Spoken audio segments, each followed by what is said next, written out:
경기도 부천과 서울 양천 구간 버스 노선이 신설됩니다. 그리고 부천시 콜택시의 콜비가 없어집니다. 서울 제기동에 포항 학사가 둥지를 틉니다. 이르면 3월부터 입사생을 받을 수 있을 것으로 보입니다. 포항시립예술단이 문화공연을 쉽게 접할 수 없는 소외계층을 위해 찾아가는 음악회를 개최하고 있습니다. 평창군이 관내 농업인의 경쟁력 향상을 위해 영농기술과 마케팅 교육을 실시했습니다. 춘천시가 여름 폭우 피해를 예방하기 위해 사방댐 15곳을 새로 건설합니다. 여수시가 부동산 행정 서비스를 간소화하기 위해 15개에 달하는 부동산 관련 서류를 하나로 통합하기로 했습니다. 시청자 여러분 안녕하십니까? 지역 균형 발전과 문화 소통에 앞장서고 있는 지자체 뉴스입니다. 초콜릿 하면 가장 먼저 무엇이 생각나시나요? 아마 발렌타인데이가 아닐까 싶습니다. 이 발렌타인데이의 유래와 관련된 이야기도 여러 가지가 있는데요. 그중 하나가 원정을 떠나는 병사의 결혼을 금지한 로마의 황제 클라우디우스 2세의 뜻에 반대한 사제를 기념하는 날이라고 합니다. 당시 로마 황제는 병사들이 출병 직전에 결혼을 하면 사기가 떨어질 것을 염려해서 결혼을 금지했다고 하는데요. 그런데 발렌타인 신부는 이들의 결혼을 몰래 허락하고 주례를 섰다가 사형을 당했다고 합니다. 이 발렌타인 사제가 처형된 270년 2월 14일을 기념하는 날이 발렌타인데이가 됐다는 설이 있는데요. 한편 초콜릿을 선물하는 풍습은 일본의 초콜릿 제조회사의 마케팅 때문에 비롯된 것이라고도 하는데요. 초콜릿도 좋지만 서로의 마음을 얼마나 진실하게 전달하느냐가 더 중요하겠죠. 각 지역의 소식을 전하는 지자체 뉴스, 오늘 첫 소식 경기도부터 출발합니다.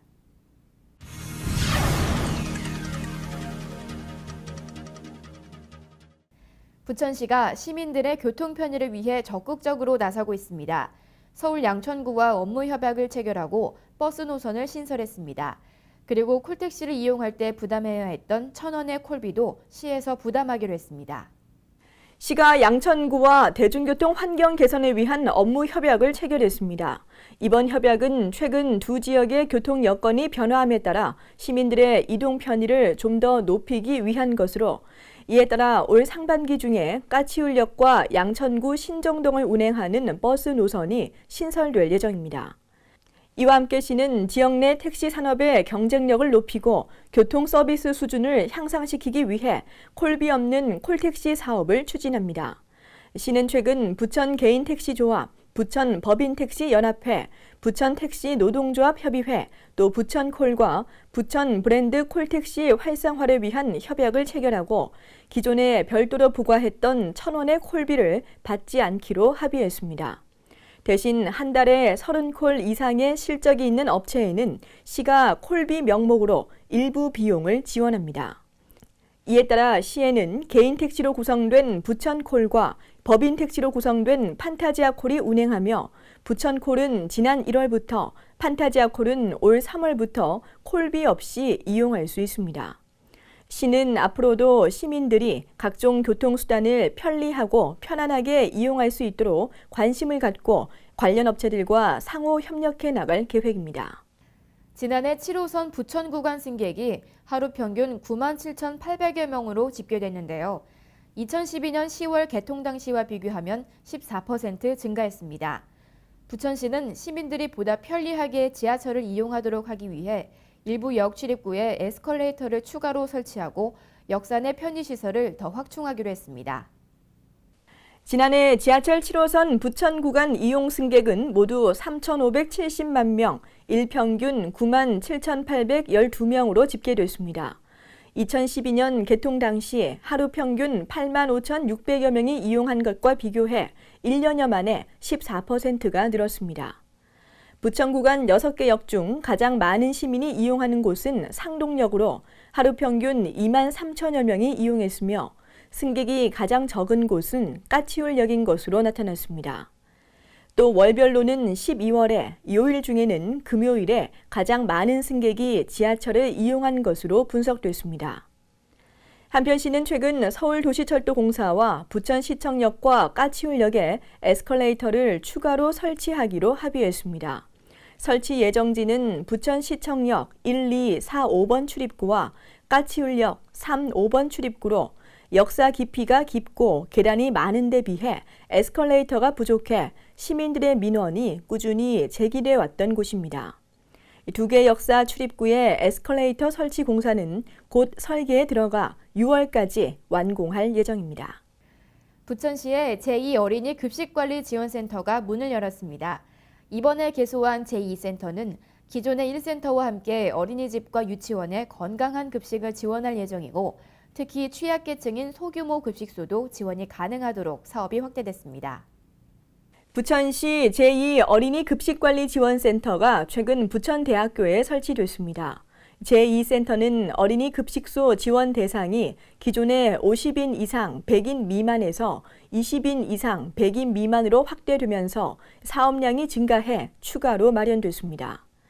이번 센터는 건강한 소사 오정구 지역 어린이를 위한 안심급식 도우미를 비전으로 급식 운영, 위생, 영양관리 등 다양한 급식 서비스를 제공하는데 이를 통해 지역 내 어린이집과 유치원의 급식 품질 향상과 어린이들의 영양 증진에 긍정적인 역할을 할 것으로 기대됩니다. 한편 시는 지난 2011년 첫 번째 부천시 어린이 급식관리지원센터를 설치해 어린이집과 유치원의 급식 위생 관리와 어린이 건강 관리를 지원하며 호응을 얻었습니다. 제1센터는 지난 3년간 어린이 개인 식기 위생관리 프로젝트, 소아 비만 탈출 프로젝트, 어린이 뉴트리멘토 프로그램 등 다양한 활동을 통해 어린이들의 건강하고 안전한 급식을 도왔으며 식품의약품안전처의 전국센터 평가에서 3년 연속 수상하며 노력을 인정받았습니다. 수원과 오산, 화성 지역 언론인들의 모임인 홍제언론인협회가 임기 마무리를 앞두고 있는 염태영 수원시정을 만나 민선 5기 활동을 평가하는 인터뷰를 가졌습니다. 이날 인터뷰는 딱딱한 접견실을 벗어나 로드 인터뷰 형식으로 편안한 분위기에서 진행됐습니다. 김희아 기자가 전해드립니다. 민선 5기를 마무리하는 시점에 있는 염태영 수원시장이 수원문화재단 접견실에서 홍제언론인협회와 만나 인터뷰를 가졌습니다. 앞서 수원시 좋은 시정위원회는 지난해 12월 말을 기준으로 염 시장이 추진한 시민약속 사업 90개에 대한 평가 결과 시민약속 사업 이행률이 88%에 달할 것으로 기대된다는 결과가 나왔습니다. 염 시장은 시민과 합심해 굵직한 민생 현안을 해결하면서 수원 발전에 새로운 기틀을 마련한 소중한 시간이었다고 소감을 밝혔습니다. 가장 보람을 느낀 사업으로는 프로야구 19단 유치와 본격적인 수원 지하철 시대의 개막, 생태교통 수원 2013의 개최를 꼽았습니다. 한 달간 행궁동에서 차 없는 거리, 차 없는 마을 행사를 했었잖아요. 그 경험을 바탕으로 생태교통 이 수단들을 동네에서 어떻게 구현하는지를 확대하는 방안을 지금 별도 용역을 통해서 6월까지 그 방안이 도출되면 수원시의 생태교통 지구를 좀 더 확대할 계획으로 있고요. 또한 취임 당시 3천억에 달했던 부채를 300억 원대로 줄이며 재정 건전성을 강화하고 청렴도 꼴찌라는 불명예를 벗어나 전국 6위로 올라선 것이 최고의 성과라고 말했습니다. 하지만 수원, 화성, 오산 3개 시의 통합 무산과 지방자치의 확대, 분권 강화를 완결하지 못한 것이 아쉬운 점이라고 말하며 이러한 어려움을 딛고 남은 임기에는 수원이 제2의 전성기, 젊은 심장이 뛰는 도시로 만들겠다고 포부를 밝혔습니다. 서민의 발인 대중교통 위주로 교통을 바꾸고 있는데 가장 대표적으로 또 수원이 지하철 시대를 본격 개막하게 됐죠. 수원 분당선이 완전 개통됐고 이후에 수인선, 신분당선 또 사당에서 인동을 거쳐서 오는 신수원선까지 포함하면 격자형 광역교통 체계, 광역철도 체계를 갖추고요. 그 내부는 또 도시철도, 노면전차로 하게 돼서 친환경적이고 또 미래지향적 교통수단을 우리 시의 기반 교통시설로 갖게 됐습니다. 환경운동가 출신으로 취임 이후 다양한 환경 시책을 펼쳐온 염 시장은 앞으로의 수원시 환경정책을 묻는 질문에 장기 미집행공원의 민간 참여를 확대해 자연과 더불어 사는 환경수도 수원을 위해 지속적인 정책을 펼쳐나가겠다고 답했습니다. 지자체 뉴스 김희아입니다.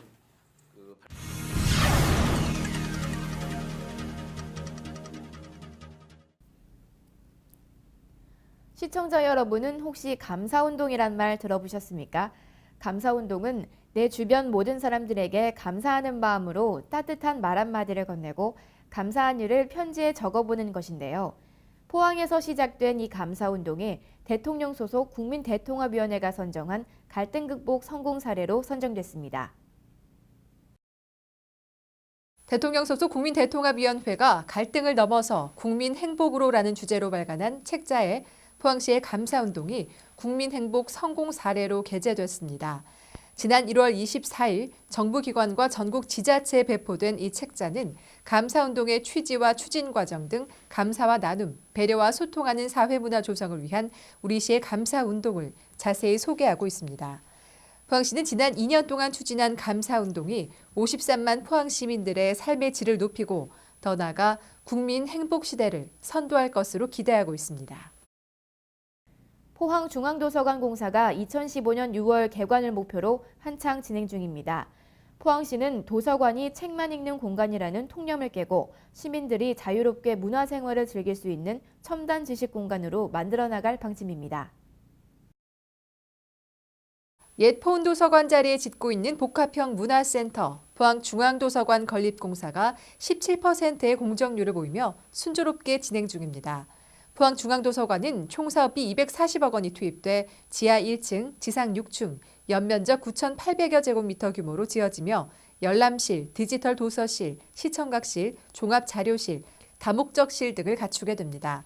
포항시는 중앙도서관이 완공되면 기존 공공도서관의 지식과 정보 제공의 개념을 넘어 구도심의 경제 활성화와 시민소통의 문화센터 역할도 수행할 것으로 기대하고 있습니다. 포항시는 서울에서 대학을 다니는 지역 출신 학생들을 위해 서울 제기동에 포항학사를 마련하기로 했습니다. 건물을 새로 짓지 않고 매입하는 방향으로 가닥을 잡고 리모델링을 한 후 빠르면 오는 3월부터 입사생을 받을 수 있을 것으로 보입니다. 포항시장학회는 서울시 동대문구 제기동 안암 로터리 인근에 건물 연면적 2,700여 제곱미터, 지하 1층, 지상 7층 건물을 매입하기로 하고 지난달 28일 계약을 체결했습니다. 장학회는 계약 체결 후 2월 5일까지 세입자 실사 작업을 거쳐 리모델링 작업에 들어갈 예정이며 빠르면 3월 입학하는 신입생부터 부분 입소가 가능할 것으로 보입니다. 한편 포항시장학회는 2008년부터 장학금을 기탁받아 339억 원을 모금해 기초자치단체로는 최고의 모금 실적을 거둔 바 있으며 지금까지 대학생 3,127명, 고등학생 3,246명 등 모두 6,373명에 61억 3,500만 원의 장학금을 지급했습니다. 바쁜 일상을 살다 보면 음악을 듣거나 공연을 보거나 하는 문화생활을 쉽게 누릴 수가 없죠. 나이 많은 어르신들이나 장애인들은 아마 공연 문화를 접하기가 더 어려울 겁니다. 이 때문에 포항시립예술단은 시민들과 소외계층이 공연 문화를 조금 더 쉽게 접할 수 있도록 하기 위해 찾아가는 음악회를 이어가고 있습니다. 최연아 아나운서가 전해드립니다.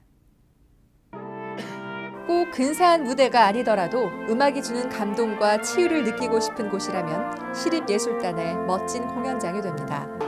이번에 시립합창단이 찾은 곳은 두호동 노인복지회관.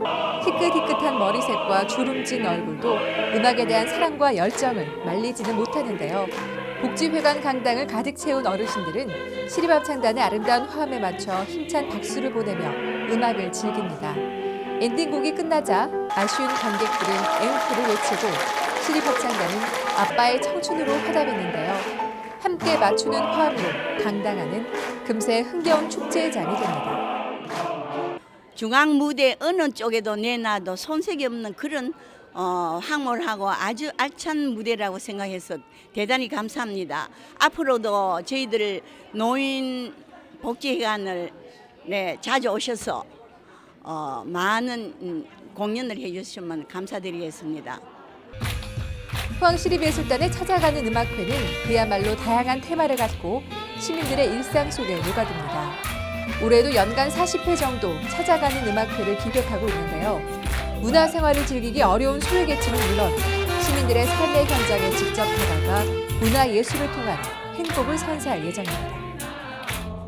올해도 병원 환자들과 또 우리 노인복지회관을 가장 우선적으로 찾아왔습니다. 앞으로도 우리 시민 모두에게 찾아가는 공연을 할 수 있도록 열심히 활동하겠습니다.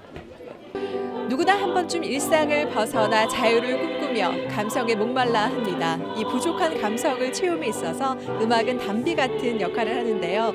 격이 없이 음악으로 소통하고 음악을 즐기는 현장 소개해 드렸습니다. 누구나 좋은 공연을 누릴 수 있는 품격 있는 문화도시 포항 만들기를 위한 찾아가는 문화 서비스는 계속 이어집니다.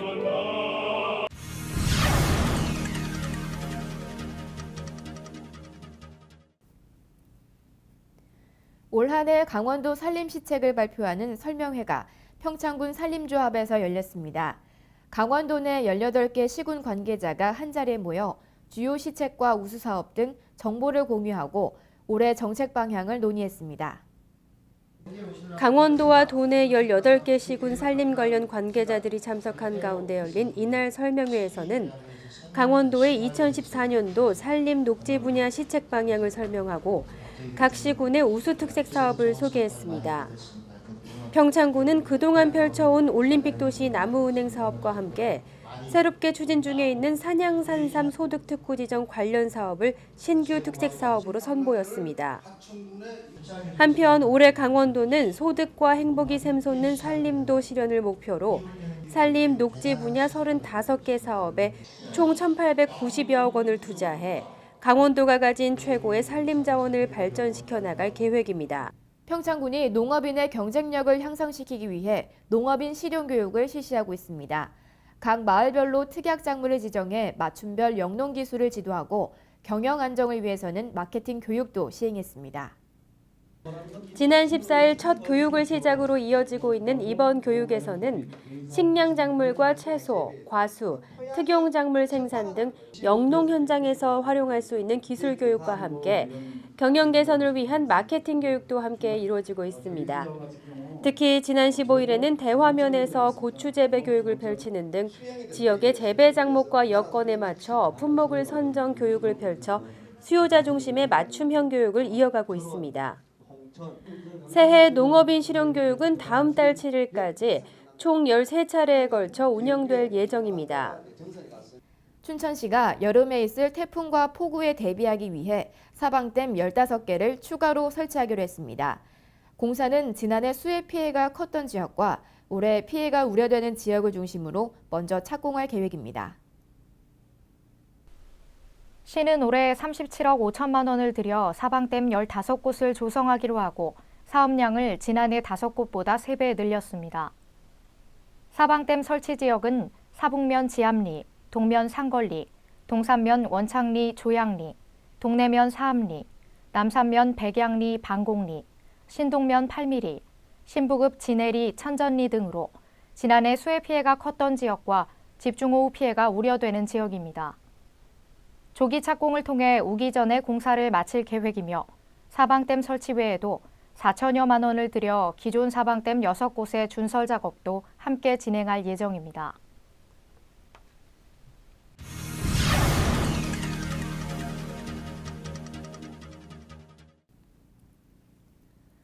각 자치단체마다 서울에서 대학을 다니는 지역 출신 학생들을 위해 학숙을 운영하고 있는데요.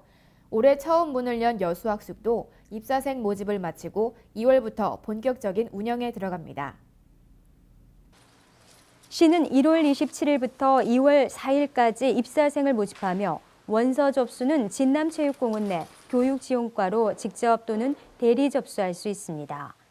여수학숙 모집 정원은 76명으로 서울시나 경기도 소재 2년제 이상 대학의 입학생이나 재학생으로 공고일 현재 보호자 또는 본인이 2년 이상 계속해서 여수시에 주민등록을 두고 있어야 하며 여수시 관내 고교 졸업 또는 졸업 예정자에 한합니다.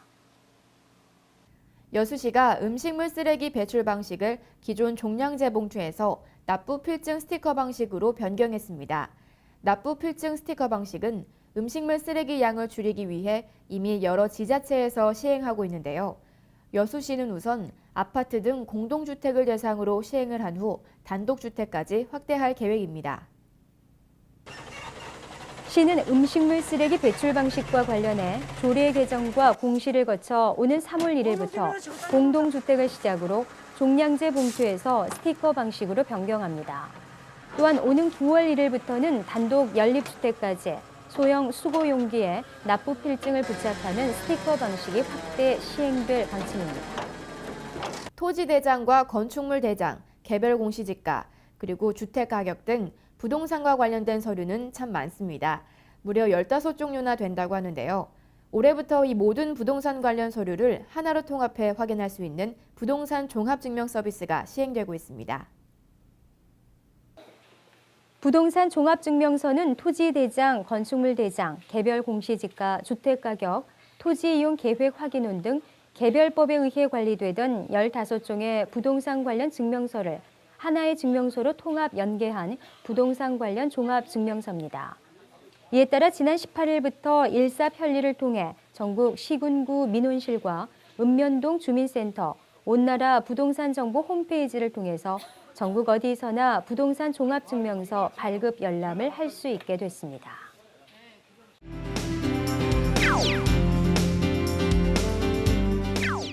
새해 첫 둥근 달을 보면서 마음을 풍요롭게 해보는 것은 어떨까요? 2014 시흥 정월대보름 축제가 2월 14일 금요일 경기도 시흥시 갯골생태공원 잔디마당에서 펼쳐집니다. 이번 축제에는 널뛰기와 투호 던지기, 복조리 만들기, 깡통 돌리기, 윷놀이 등 다양한 전통 풍속 체험마당이 준비되어 있습니다. 그리고 용마름 엮기와 집신 삶기 시연, 길놀이 공연 등 다양한 공연과 전시도 여러분을 기다리고 있는데요. 그리고 소원 성취 기원제도 열립니다. 달고사 및 축원, 그리고 달집 태우기, 덕담 나누기가 펼쳐지는데요. 달집 태우기는 정월대보름 날밤 달이 떠오를 때 생솔가지 등을 쌓아 올린 무더기에 불을 질러서 태우는 풍속을 말합니다. 이때 달은 풍요의 상징이고 불은 모든 부정과 사악을 태워버리는 정화의 상징인데요. 이때 불꽃이 기울어지는 방향에 따라 한 해 농사의 풍년과 흉년을 점치기도 했다고 합니다. 한편 이 달집 태우기가 끝나면 정월대보름 달빛 걷기도 즐기실 수 있는데요. 가족과 친구들과 함께 달빛 아래서 도란도란 이야기를 나누면서 즐거운 추억 만들어 보시기 바랍니다.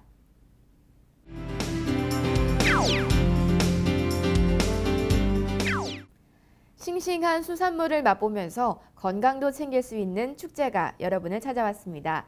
2월 15일까지 강원도 동해안의 묵호항 일원에서 2014 묵호항 개항 73주년 기념 수산물 축제가 열립니다. 풍성한 수산물을 다양한 방법으로 즐길 수 있는 축제인데요. 수산물 반짝 경매에서는 수산물을 당일 경매가의 50% 수준으로 살 수 있고요. 또한 수산물 직매장 대박 할인 행사와 동해산 수산물 상설 장터 등도 여러분을 기다리고 있습니다. 그리고 구입한 수산물을 바로 먹을 수 있도록 해주는 코너도 마련되어 있습니다. 묵호항 수산물 먹거리 시식 체험에서는 대게와 가자미 회무침, 문어 숙회 등 신선한 수산물을 공짜로 맛볼 수 있는데요. 또한 수산물 낚시 체험도 즐기실 수 있습니다. 수조에 방류한 대게나 오징어 등의 수산물을 낚시로 잡을 수 있다고 하는데요. 이 밖에도 묵호항 수산물 노래왕 선발대회 등 다양한 부대 행사도 준비되어 있고 어선을 타고 묵호항 일원을 감상할 수 있는 어선 승선 체험 행사 등도 마련되어 있습니다. 보고 느끼고 맛보는 등 오감 만족을 할 수 있는 축제가 될 것 같습니다.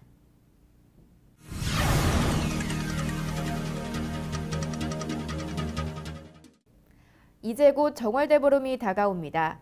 정월대보름에는 풍요와 안녕을 기원하는 많은 세시풍속이 전해지는데요.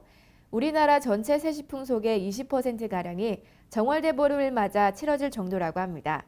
오곡밥을 먹는 풍습은 한 해 동안 모든 곡식이 잘 되기를 바란다는 뜻으로 먹었는데요. 이를 농사밥이라고 부르기도 했고요.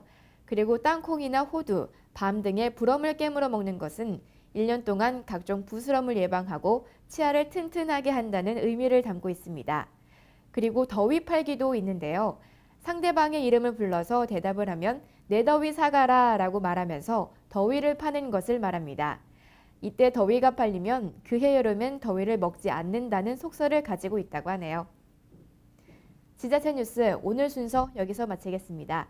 지금까지 시청해주신 여러분 고맙습니다.